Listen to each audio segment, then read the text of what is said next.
I'd been going to call, before we go on actually, the final exam is in 100 genetic and plant biology, not this room. So, what's genetic and plant biology? It's way over at the other end of campus.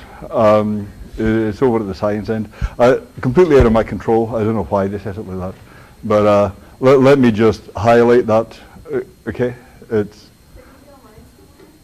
Oh yes, yes. I think it's on the study questions I mailed to you. The time and place are on the study questions I mailed to you. Yeah, it's not a secret. But I just want to highlight, because you might naturally suppose it's going to be here, and it is not. We might even come round here on the day just to check that nobody's showing up. Okay. Okay. Does that make sense? 100 genetic and plant biology. Yep. How many blue books? Well, as many as you think you're going to write. If you're asking what's your best strategy in the exam, you want to hit a balance between writing lucid, well-structured essays and just pouring out every bit of progress you've made, if you see what I mean. So you don't want to do it in just some unstructured mess, but you want to get out as much volume as you can. So I would try and take as many blue books as you reasonably think you might cover. Yeah, there's a lot of personal variation in this, and there really isn't any golden rule. But my own, speaking subjectively, my own inclination for myself would always be to write as much as possible. But that's not. I'm not giving you a wink here, if you see what I mean. This is. Dylan, do you have any? I don't know. I actually told people that try to, sort of answer the question and don't include things that aren't necessary for answering the question. That's true. Irrelevance is a bad idea. Yeah, irrelevance is a bad idea too. I mean, the thing is, yeah, yeah, that's true. So you have to hit the right balance. Yeah. Anything else about the exam? Okay. Okay, so I was going to call today's lecture Resolution of Outstanding Problems, and then I changed it to Some Ideas, and then I changed it to An Idea, and then I thought, let's just settle for review, meaning that there's no particular set reading for this. Okay, so let's start by going right back to where we came from with modes of presentation and informative identities. And then I want to make a suggestion in the second section about how, in the most basic cases, to address the problem of informative identities, and then go on and look at how that relates to Russell and acquaintance. And one last time, just to broaden broaden the field of view, to see what large philosophical questions are right beside us the whole time as we go through these topics. So modes of presentation. Remember that these guys, so Percy Blakeney is the Scarlet Pimpernel, Clark Kent is Superman. You get the same person being referred to twice, and you ask, well, how can that be informative? You have, and then you think, well, maybe there is some descriptive material associated with the two sides that is different, and that's how it's informative. And what's so engaging about Frege is that when you're thinking about these examples, I think perceptual examples are the ones that really make most sense. If you think of the earth as being given like this, or the earth as being given like that, then in these two ways of being given the earth, because those two ways are being given, the identity is informative. If you were given the earth in the same way twice, then the identity wouldn't be informative. And the puzzle is to explain what that notion, I think in the most basic cases, they're perceptual cases. In the most basic perceptual cases, how would you characterize that notion of a perceptual way of being given an object? It doesn't apply just to heavenly bodies. If you've got a building, you can be given the same building now this way and now that way. and it's informative to be told it's the same building. So how do you describe that difference in the way the building is being given here and the way the building is being given there? How do you characterize that difference in the perceptual mode of presentation? It said, if you think about examples like Sir Percy Blakeney, the natural way to do it, and this is what description theories do, the natural way to do it is to think there are some representations I associate with Sir Percy Blakeney, the name Sir Percy Blakeney. There are different representations I associate with the name the Scarlet Pimpernel. And because they're different, that's why the identity is informative. Now, although that's very natural and intuitive for these cases, it just can't be the general answer. And the reason it can't be the general answer is that wherever you have representations, you get mode of presentation phenomena. Anytime you have a representation, you can ask, and how is that representation identifying the thing out there?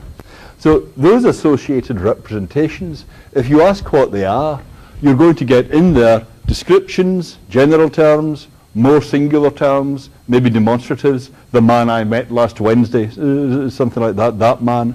And that problem of informative identities is just going to come up for whatever terms you have in these associated representations.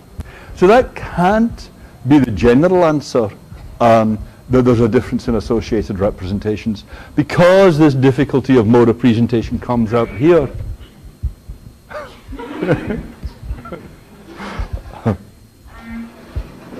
Sure.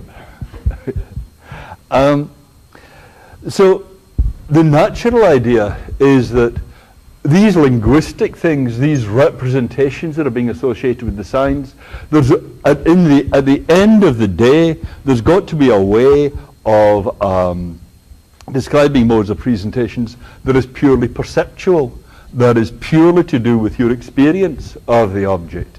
I said we need that notion of experience anyway, if you're to explain how it is that your knowledge of the truth condition of a statement can be giving you knowledge of what you're about in using the statement. So you might try thinking of it like this. This is something like this is how Russell was thinking of acquaintance. Acquaintance in Russell is a generic relation that you can stand in to lots of different things. And if you take a notion like being a yard away from, you can be a yard away from practically anything, right? You can be a yard away from a chair, a yard away from a person, a yard away from a neutron bomb. You can be a yard away from just about anything. A yard away is a generic notion. What's on the either end of the yard away thing can vary a lot. So the idea about acquaintance is you can think of acquaintance as a generic relation of consciousness that you can stand in to lots of different things. You can stand in that generic relation to a color, to a shape, to a person, and so on. So I can be acquainted now with this person, now with that person, and that's a matter of what's on the other end of the relation, what thing it is that's on the other end of the relation. And now the puzzle is, if what I've got is this generic relation of experience, how can I make sense of the possibility of informative identities? What does it mean to say, if I've got one and the same thing on either end, or on the other end of the acquaintance relation in these two cases, what does it mean to say is being given to me in different ways, if that's not a matter of different descriptions being associated with the sign? And as we saw, causal theories of reference, it's not that they don't in themselves have some truth, but they just don't help with this issue. They don't tell you how to address this issue of themselves. So Russell's own answer was basically to say, you can only be acquainted with things for which these problems about informative identity don't arise. If you're acquainted with a color, then there's no such thing as being acquainted with the color in a different way and it being informative to be told it's the same color. And the trouble with that is that there's a real pressure towards idealism, if you think of it like that. Because if you think that the foundation of all your reference to the world is stuff that you can't be given it in two different ways, then that stuff that you're thinking about in the first place is going to be something like sense data, objects of which you have comprehensive knowledge, for which there are no informative identities. And that approach in terms of in terms of special objects of reference, you think of, when you think, you're not referring to the chair ordinarily, you're referring to something like the experienced chair or the lived chair. And there's a whole there are whole schools of philosophy that regard this kind of talk as extremely insightful when you talk about the lived world as a world in which informative identities are not possible. And the trouble with it is that it really does involve this press to idealism. If you're going to be a realist about the objects you see around you, then you just have to acknowledge that there can be different takes on one and the same object. So that's the puzzle of informative identities. I think the basic puzzle is, how do we characterize our ordinary knowledge of what a sign stands for in the case where we're talking about something we're perceiving? I hope there's nothing wildly surprising in that. Is that right? Are we all on the bus? That's what I think we've got to. Hello? Maybe I'm just too nervous. I'm always haunted by the fear that I'm the only one who understands what on earth I'm talking about.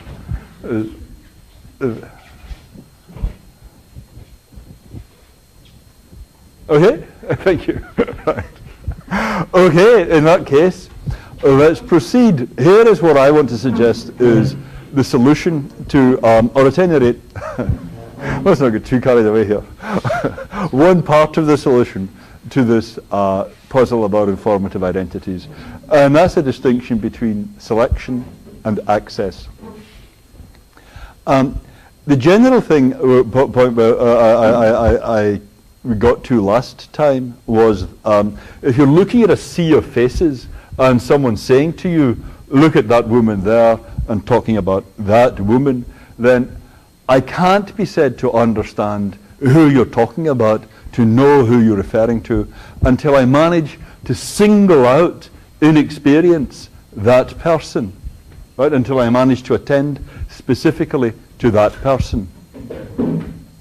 Now, what are you doing? What is going on when, just as you look round the room, your gaze picks on a single person? What is happening there? I think you can make a distinction between a property that just figures in the phenomenal character of your experience, a property that's making a difference to your experience, and accessing a property of an object. So this might not make much sense right now, but let's just get the words, the syntax of the distinction in place. That sometimes a property is making a difference to what your experience is like. So if your gaze roams around the room, then there is a very rich multicolored display and so on. So all those characteristics of the room are making a difference to how your experience is. But only some of the properties of people in the room are being made explicit in your experience. There are two roles that a property can have in your attending to an object. One is that property can be what lifts out the object from its background, and another is you can get knowledge that the thing has a property from your encountering it. So let me give an example. Here, statistically, there are bound to be some people in the class who can't see what's going on here at all, right? But this is one of the standard color vision tests, right? So this is, I think anyway, it's a greenish goldy 5 on a red background. Yes? That's all right? Okay. So if you can't see this, take my word for it. It's a greenish gold 5 on a red background. And the point about the standard color vision chart like this is that there is nothing that systemically differentiates the 5 from the background other than the color. Right? It's not like the lightness or anything else delineating the 5. It's the scatter of luminance here is just random, except for that systematic variation in hue. Yep. So you can see the 5. You're only doing it because you're having experience of color. Now, when you have this ability to lift out objects from their backgrounds, that's not something that applies by color. That's not just something that applies only to the special case in when you're looking at a chart. I mean, if you are a tiger out hunting, then tigers don't have great color vision. But what you are going to do is, if you are hunting, what you are going to do is identify objects from their backgrounds using color. And if you are out in the savannah, then what you have to watch for is lifting out the tiger from its background by the color. Okay?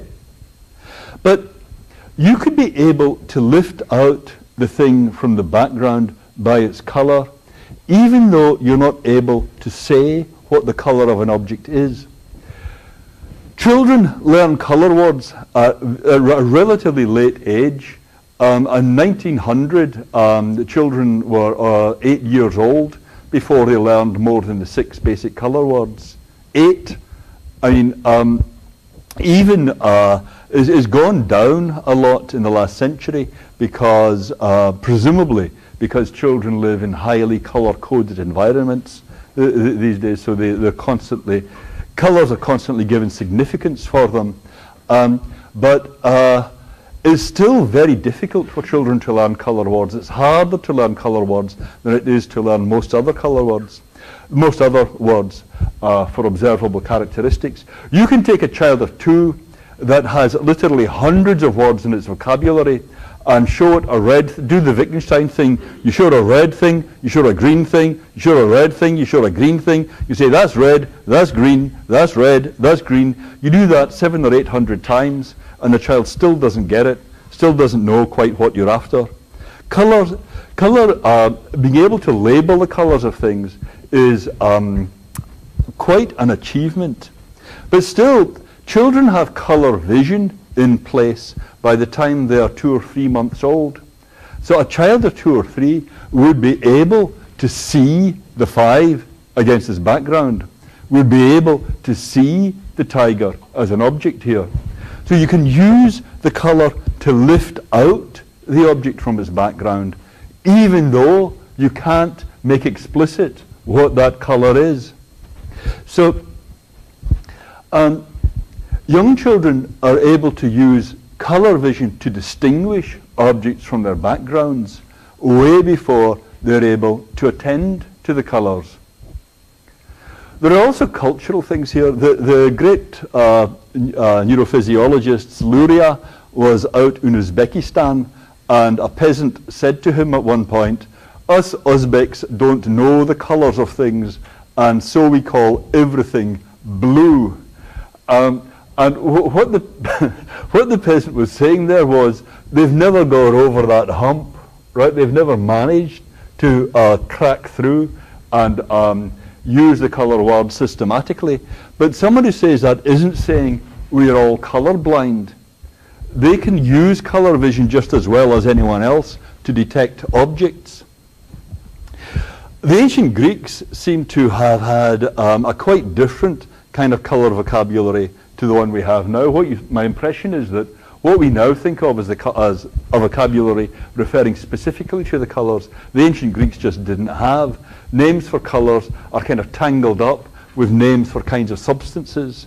You don't get a filtering off of color specifically. So you can see the 5 here before you can access the colors. Yep. I'm wondering when you say, in what sense can a child not attend to a color? Because presumably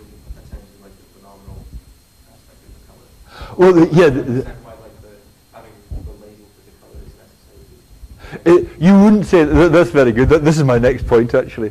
But don't let me sweep you aside. Come back in a second. What I'm saying is you can see the 5 before you can verbally access the colours, before you can make the colour verbally explicit. Yep. As you say, there is more to being able to attend to the colour than that. I mean, you might be able to do things like say, these are red berries.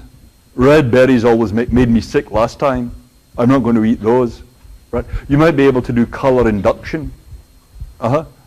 That'd be one way in which your ability to attend to the colours could come out, even though you couldn't make it verbal. You couldn't make it verbally explicit. Or you might be able to sort a whole bunch of things into piles of the same colour, or rank them from light to dark, something like that. Yeah, you could do that without being able to make the colours verbally explicit, and then you'd still be attending to the colour. But the thing is, being able to see the 5, being able to see the tiger, is more basic than any of these things. These are different kinds of tasks. What's going on, I mean, it's very clear if you think about the tiger's colour vision. Tigers do have pretty rudimentary colour vision, but they do need some kind of colour vision if they're going to distinguish their prey, if they're going to use vision to distinguish their prey. So being able to lift that thing out from its background using its colour doesn't of itself guarantee that you're going to be able to do any of these further tasks. Yeah. A child who passes the colour vision test, who says that's a 5, might not be able to sort objects into like-coloured groups, might not be able to say, well, that's a red berry, the red berries always make me sick, or whatever. And when you think about it from the point of view of a tiger, tigers are, how should I say, tigers are severely practical in their interests. Yeah, what the tiger wants is the object. I mean, if it's a tiger out hunting 5s, if you see what I mean, you see what I mean? Well, if it's a tiger out hunting things that are differentiated from their background, principally by their colour, right? Right? That makes sense. I mean, what do tigers care about colour?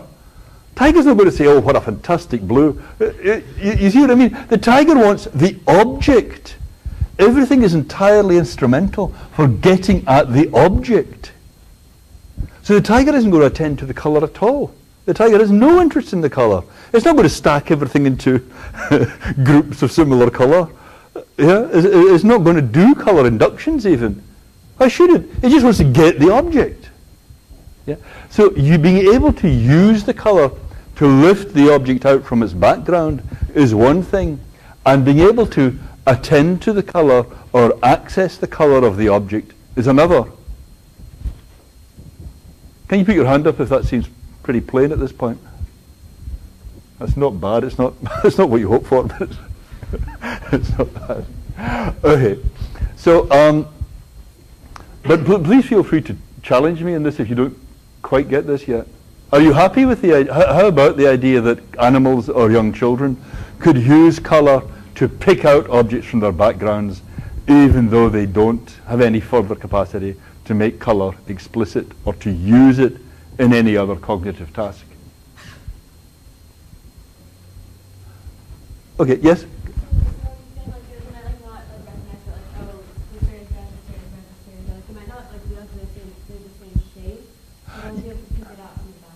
That's right. They'd be able to identify each berry and say, there's a berry, look at that one.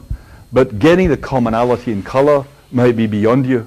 Yeah, that's the thing that children seem to find so difficult. Yeah. Darwin famously thought that his own children were colourblind because he seemed smart enough, but he just couldn't get them to get the colour words from just that thing. You say, that's red, that's red, that's red, and they don't get it. There's actually a word in German for it, for this phenomenon with children. Farbendummheit, colour stupidity. You get people who are perfectly smart, but the colours, duh.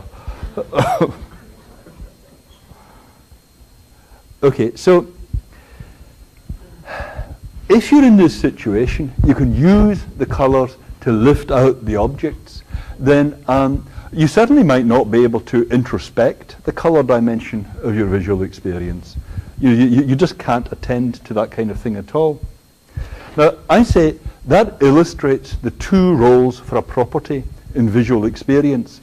One is what you use in your experience to lift out the object from its background. And the other thing is, it can be a property of the thing that you access, that you do make explicit, that you give a verbal label to, or that you use for some further cognitive task, like sorting or color induction. So if this is right, you can see the 5 before you can access the colors. You can experience the object before you can access the colors, before you can access its color. But in order to see the 5, the color has to be making a difference to your experience. Right? Otherwise, a color vision test, this would be useless as a test for color vision. I mean, when they're using this color vision test, you don't say, what color is the 5? You say, is there a number there? And the answer is, it's a 5. And that's good enough for a clinician to conclude that you have experience of the color. Yeah? And if you can imagine a situation where your experience of the color here was completely uniform, but you had some kind of blind sight style guessing. Yeah, if the clinician said to you, guess what numbers there, and by God, you always get it right. Right? You could tell a story where that could happen. But in that situation, you wouldn't be having conscious experience of the 5. Yeah. In order to have conscious experience of the object here, you must have experience of the color. And what I'm saying is you just can't, it's not exactly you've got a contradiction if you deny that, but you can't imagine it. You can't imagine a situation in which someone's looking at a scene like this that is uniform in experienced color, but nonetheless experiencing the object. Yeah? So in this case, seeing the 5 means the color is making a difference to your visual experience, and the color then can be defining the mode of presentation of the object. The color defines the way you're given the object. It's not a description, it's not a representation that you have in your head. The representations you have in your head are the characteristics of the object that you access. This is something much more primitive. There's you and the object out there, but in order to be differentiating the object from its background, there have to be some characteristics that allow you to see the object. The color, in this case, this is a very pure case. In the case of the shed, in that case of the shed,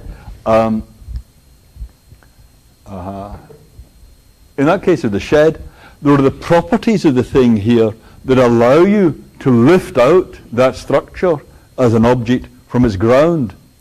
These are not descriptions. These are not descriptions that you understand. The descriptions you understand are things you access. These properties are figuring, how should I say, like the color of the 5, in a more subterranean way. They're not things that you're attending to. All you're attending to is the shed. But we can look and say, we can look at you sideways on, as it were, and say, what characteristics of the shed are allowing you to lift it out and differentiate it from its background? So if you wanted to camouflage the shed, that's what you need to know, how to go about that, how to make it blend with its background. And since the properties that allow you to lift out the shed, to select the shed here, are different to the properties that are allowing you to select the shed here, that's why we say you have a different mode of presentation in the two cases. Okay, so that resolves the problem of modes of presentation for a perceptual case.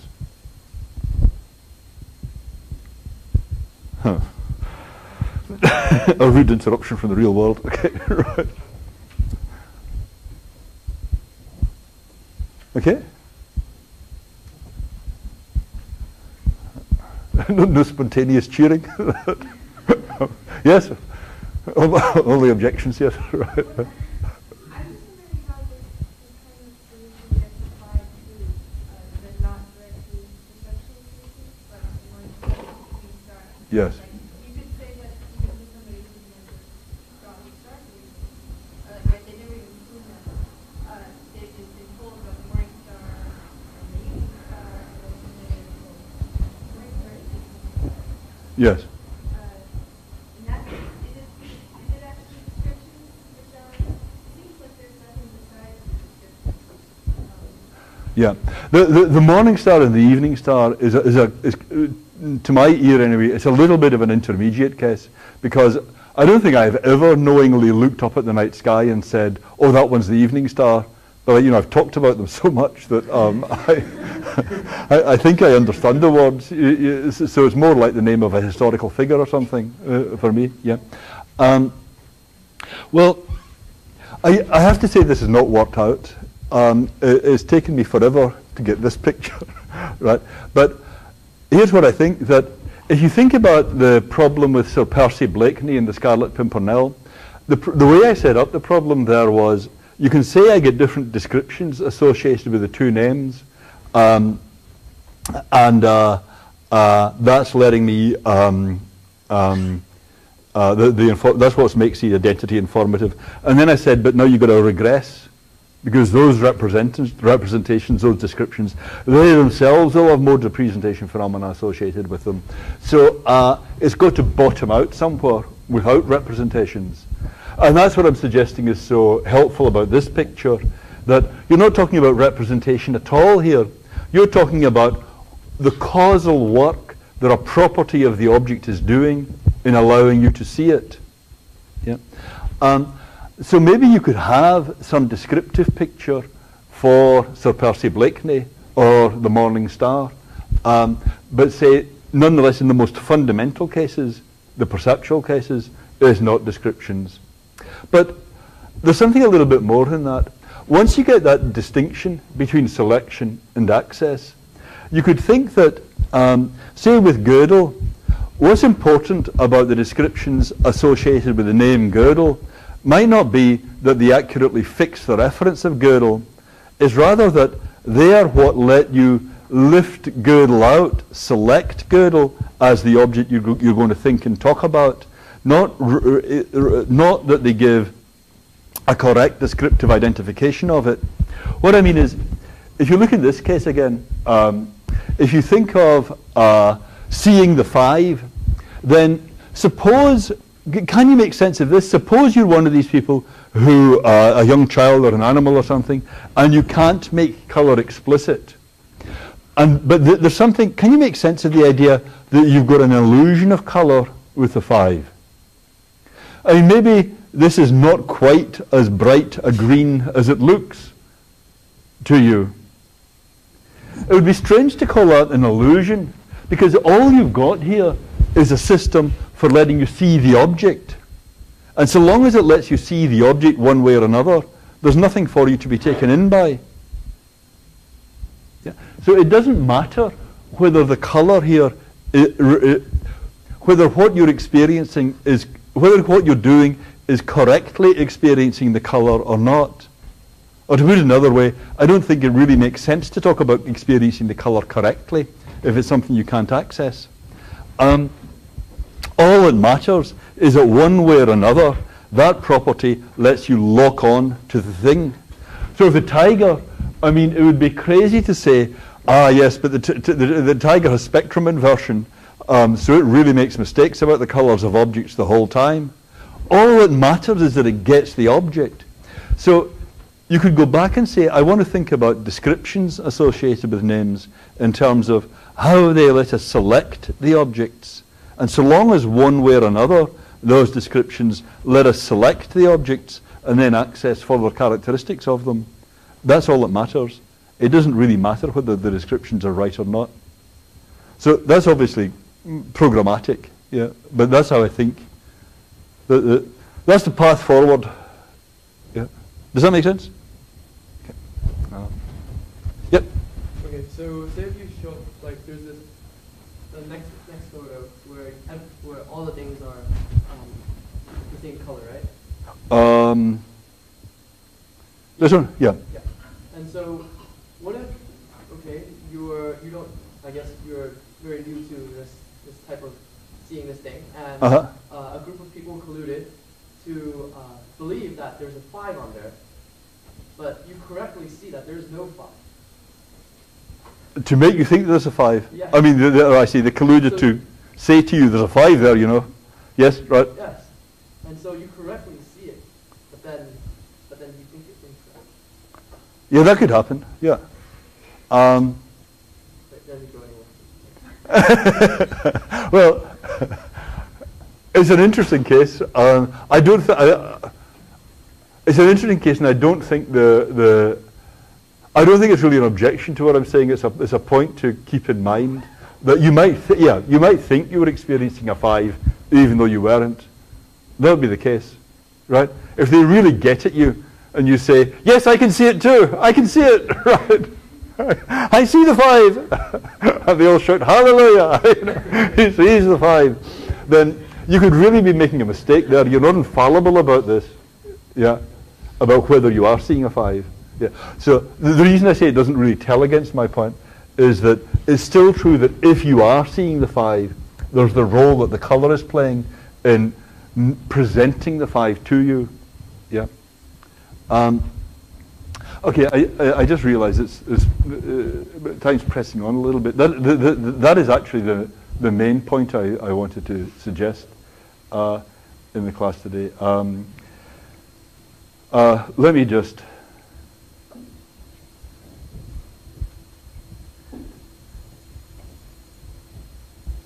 Okay, let me just rapidly move on to some points that came up when we were thinking about Putnam on brains and vats, and how you could be acquainted with the medium-sized world. I was suggesting, look, Russell said you're acquainted with your sense data, and that's all. And there are a lot of pressures making you say you're acquainted only with your sense data. And then with brains and vats and so on, the idea was that your sense data, what's going on in your mind, that's just signs of some unknown physical reality out there. And I think what lies in back of a lot of this, these problems about reference, is actually a much bigger background picture that we tend to have about our relation to the physical world. I mean, if you ask, what's really here in this space-time zone in the room, the natural answer is it's just a configuration of atoms occupying. Nothing like the people. If you looked at this room the way physics looks at it, you wouldn't see the people. You'd just see fundamental atoms circulating in the void. And they might be producing quite different experiences in all of us, maybe no experiences in some of us. So physics makes you think what's out there in the world is something alien, is something hard to picture, not really blue, but that's just a kind of artist's impression of this alien world. And none of the stuff we actually care about is out there in the physical world. It is a bleak, yeah.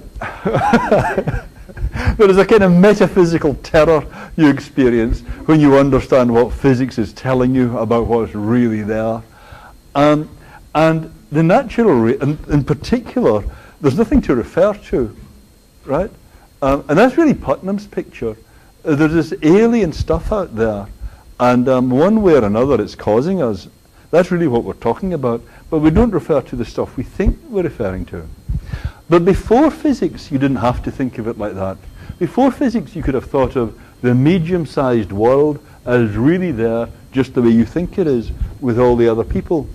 And conscious experience you can think of just the way Russell was thinking of it, as a relation, or the way Russell should have been thinking of it if he'd been, anyway, a relation, or experience as a relation to the qualitative characteristics, the colours and so on out there.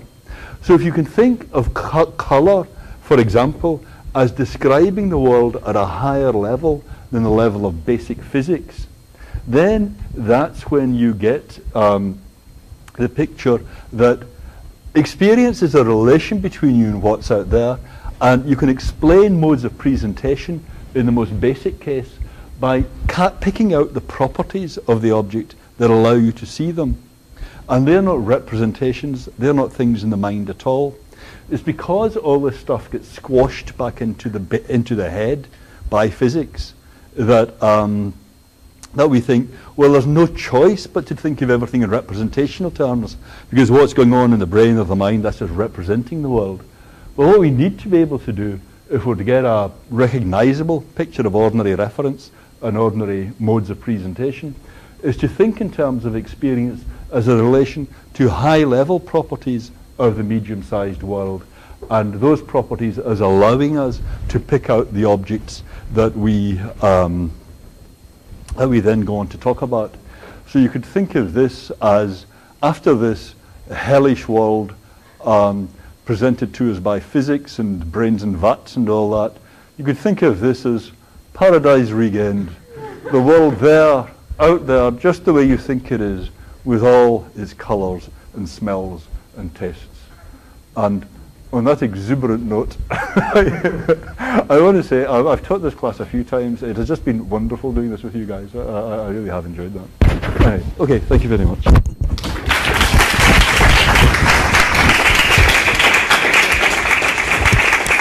Around here on the day just to check that nobody's showing up.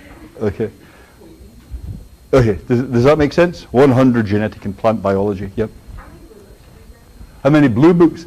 Well, as many as you think you're going to write. If you're asking what's your best strategy in the exam, well, you want to hit a balance between writing lucid, well-structured essays and just pouring out everything, every bit of progress you've made. If you see what I mean. So you don't want to do it in just some unstructured mess, but you want to get out as much volume as you can. So I would try and take as many blue books as you reasonably think you might cover. Yeah. There's a lot of personal variation in this, and there really isn't any golden rule. Okay, so I was going to call today's lecture Resolution of Outstanding Problems, and then I changed it to Some Ideas, and then I changed it to An Idea, and then I thought, let's just settle for review, meaning that there's no particular set reading for this. Okay, so let's start by going right back to where we came from with modes of presentation and informative identities. Then I want to make a suggestion in the second section about how, in the most basic cases, to address the problem of informative identities, and then go on and look at how that relates to Russell and acquaintance. And one last time, just my own, speaking subjectively, my own inclination for myself would always be to write as much as possible.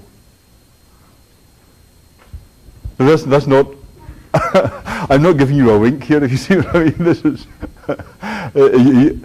Dylan, do you have any? I don't know. I actually told people that try to, sort of answer the question and don't include things that aren't necessary for answering the question. That's true. Irrelevance is a bad idea. Yeah. Irrelevance is a bad idea too. I mean, the thing is, yeah.